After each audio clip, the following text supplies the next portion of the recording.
It's Thursday, March 20th. I'm Logan Moody, and this is the Contrarian. Today, I really want to talk about the historic last couple of weeks that gold has had, also that silver have had, and just the whole precious metals space as a whole.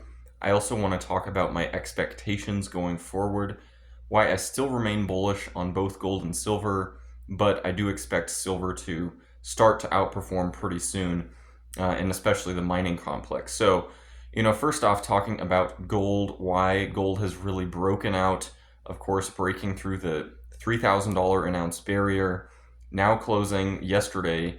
Wednesday, it closed around 3,050, so it's been able to stay well above the $3,000 an ounce area for a few days now. And, we'll see whether we get a retest under the $3,000 an ounce area. It might, I could see gold maybe doing that kind of resetting, questioning sentiment and everything out there. It could retest maybe the $2,900 an ounce area, but I don't see any sort of real super large downside potential from here for gold. I do think it does continue to power higher kind of the remainder of this year. We're still just 3.5 months into the year, and so I still remain very bullish on gold itself.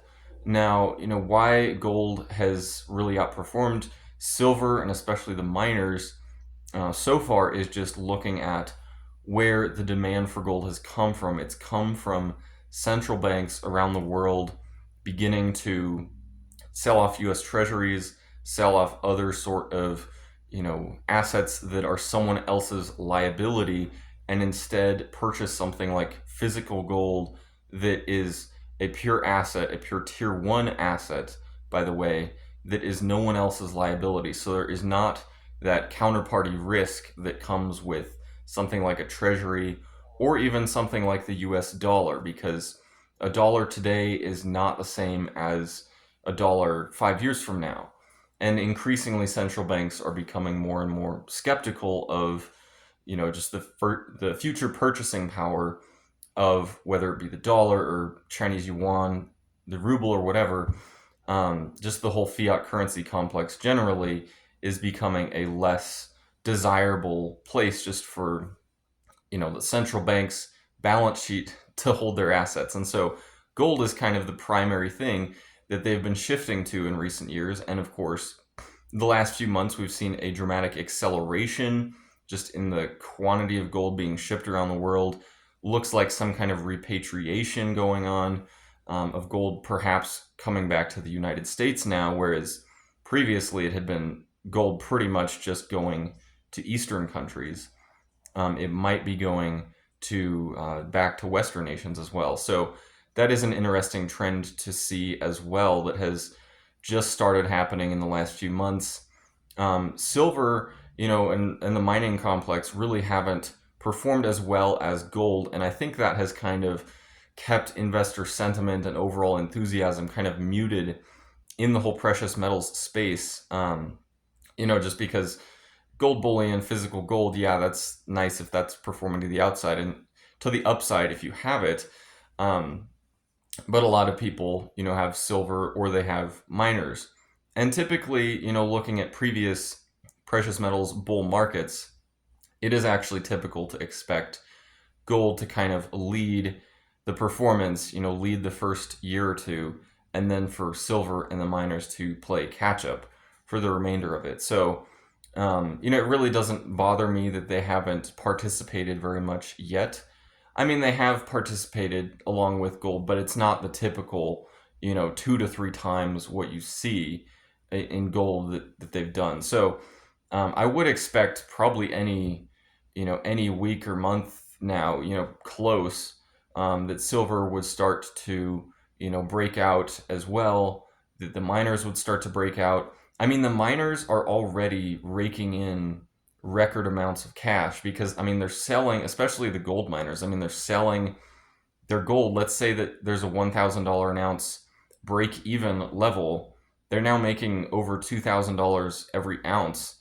And a year ago, they were making maybe $1,200 extra an ounce profit margin. And so, their profit margin in the last year, if that's their break even price, theoretically, this company, that profit margin would have gone up some 80% or something in the last year. That's without any sort of expansion of their mine or anything, which many of them will be incentivized to do if they can. They'll be incentivized to invest in these junior developers, really to expand their overall resource portfolio as a mining company.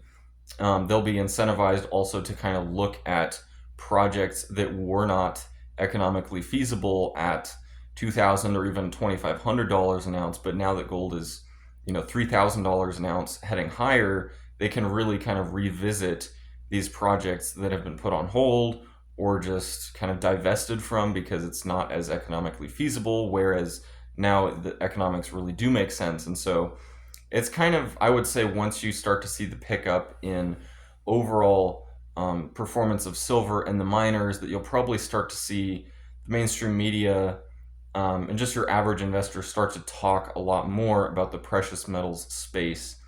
They already are talking about it occasionally. You're seeing a headline on gold, breaking $3,000 or whatever it's doing.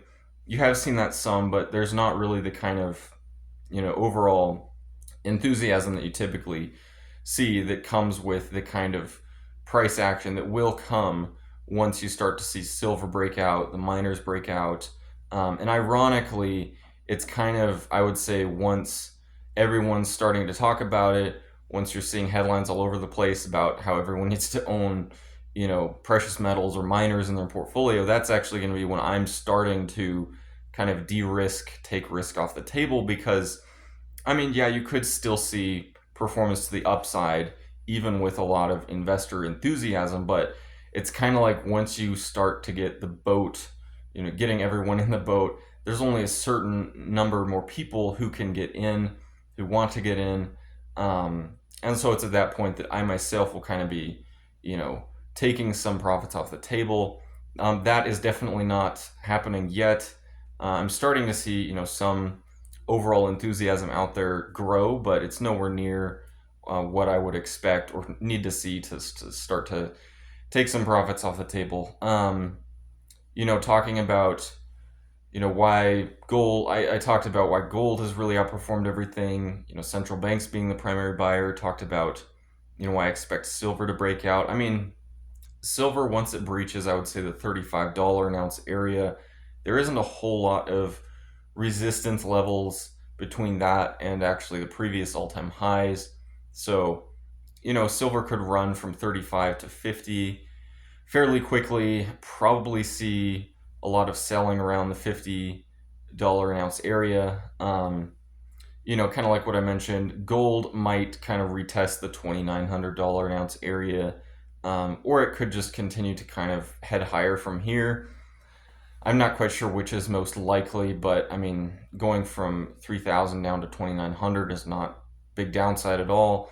In terms of how high gold could go, I'm not entirely sure there. I used to have a price target around the $3,500 an ounce area in terms of where I would kind of think gold could go for this cycle, where I would start to sell. It's actually looking like it'll probably exceed that. It might get up to the $4,000 an ounce area, maybe even this year. You're starting to see a lot of people raise their price targets, whether it's Jeff Gundlach or other just analysts out there on Wall Street. They've seen the price action of gold in the last year, how it's up, some 30% in the last year, and then the year before that, again, probably 30%. So, you're starting to see kind of the leapfrogging of price targets being raised and expectations being raised. So, I don't think it would be out of the question for gold to reach even the $4,000 an ounce area.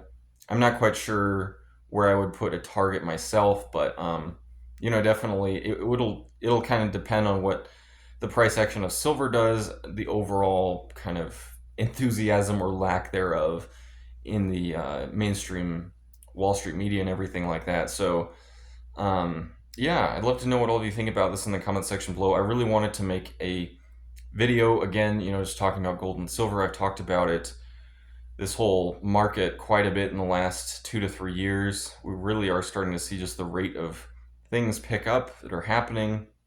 Been traveling some this week, but had some time this morning in the hotel to make this video, so really wanted to make just this update. Hope you guys found it valuable. I'd love to know what you think about it, and hope to see all of you again at some point.